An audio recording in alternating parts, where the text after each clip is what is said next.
Good morning, class 10th. From today onwards, your new session is going to start, and I'm going to take your English lessons. Today, it's just new start. Hope you all are well.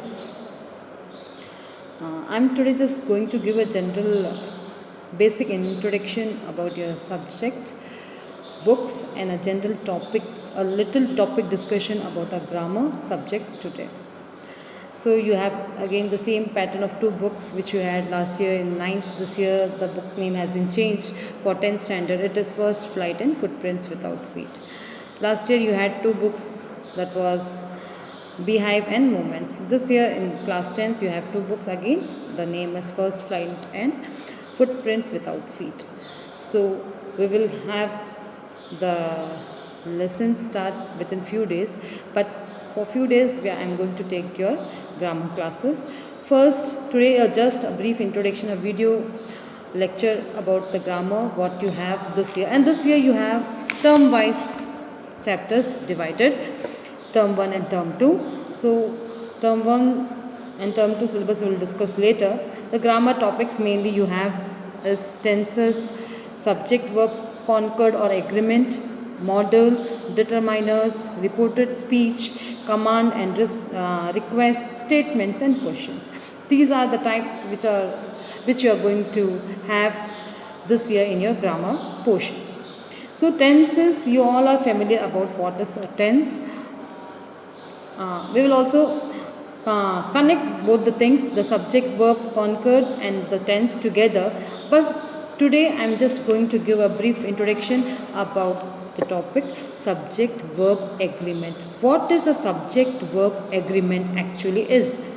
You already know what a subject is and what the verb is there in the sentence and what they have the importance there in the sentence. You all are familiar about the subject and a verb which comes in each and every sentences. So a subject is a noun or a pronoun that tells what the sentence talks about, and the verb represent the actions in the sentence. Then what is subject verb agreement? ये तो हमें पता है कि subject और verb होता क्या है एक सेंटेंस में. सब्जेक्ट एक नाउन या एक प्रोनाउन है, ये संज्ञा या सर्वनाम है जो बताता है कि वाक्य किसके बारे में बोला जा रहा है, और वर्ब जो है वो एक्शन क्या फॉलो कर रहा है, वो सब्जेक्ट को करने वाला करता है ना. It means this subject verb concord और subject verb agreement is what it means, that the subject and the verb is in a sentence should have a perfect, or it should match, or which it should agree with each another. That is, or so that it should if it match with each other it sounds right, or else it will not sound right. The sentence will not sound right if the subject and the verb does not match each other or does not agree with each other. It will not sound right. So this is mainly known as subject verb agreement. So let's understand the basic rules. There are lots of basic rules for the subject verb agreement. Approximate 10 to 12 or 13 we are going to read, but today that में आप समझ तो गए हैं कि क्या होता है सब्जेक्ट वर्ब एग्रीमेंट. मतलब एक सेंटेंस में सब्जेक्ट के साथ वर्ब को एग्री करना चाहिए, यानी वर्ब को मैच होना चाहिए ताकि सेंटेंस प्रॉपर्ली प्रोनाउंस हो सके. प्रोनाउंस अगर प्रॉपर्ली होगा that means it is very good to hear enough, that means it sounds right exact. तो आप अगर ये सही नहीं है तो आप इसमें, मतलब ये एक कॉमन चीज़ है कि इसको अगर आपने समझ लिया तो आप किसी भी सेंटेंस का एरर फाउंड आउट कर सकते हैं, जो आपके लेसन्स में आगे होगा कि आपको अगर बोला जाए कि फाइंड आउट द एरर और fill up the gaps, editing हो सकती है. इस टाइप की चीज़ें आपको इस चीज़ों को सीखने के बाद इजीली आप उसको कर सकते हैं आपके ग्रामर पोर्शन में. तो इसका एक पार्ट है सब्जेक्ट वर्ब एग्रीमेंट. तो उसमें आपको ये आइडेंटिफाई करना है कि सब्जेक्ट के साथ वर्ब फॉलो कर रहा है या नहीं, उसके साथ एग्री हो रहा है या नहीं, according to the subject verb agreement उसके साथ चल रहा है या नहीं. एक बेसिक कॉमन चीज़ हम समझ लें, एक बेसिक कॉमन रूल जो हमें हमेशा ये याद है कि क्या होता है, वर्ब हम कैसे किसी सब्जेक्ट के साथ हम ऐड करते हैं.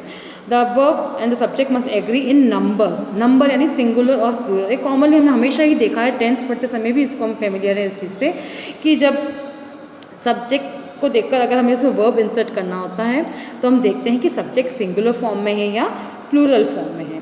That means that if the subject is in the singular form, what will be the verb there? The verb should be also in a singular form. If the subject is in the plural, then what should be the verb? The verb should be also in the plural form. Okay, for a common example हम देख लें कि अगर जैसे कि persons के according, first person, second person, third person के according अगर हम देखें, फर्स्ट पर्सन में अगर हमने एक कॉमन सेंटेंस बोला आई गो टू स्कूल, तो आई कौन सा सब्जेक्ट है, सिंगुलर है प्लूरल है? सिंगुलर है. तो हमने वर्ब कौन सा फॉलो किया उसके साथ?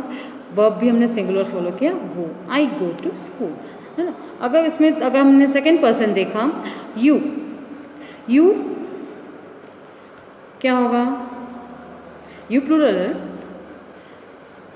तो हम उसका क्या लगाएंगे? I go to school. और third person he, she, it और एनी नेम, तो हम यहाँ पे क्या लगाएंगे? He goes to school. ये यहाँ पे एक्सेप्शनल केसेस भी हैं, कुछ एक्सेप्शनल वर्ब्स भी हैं जो हम आगे पढ़ेंगे. जैसे कि हमने यू के साथ लगाया, जैसे कि हम ही के साथ लगा रहे हैं, थर्ड पर्सन सिंगुलर है मगर फिर भी हमने गो के साथ एस या ई एस ऐड किया.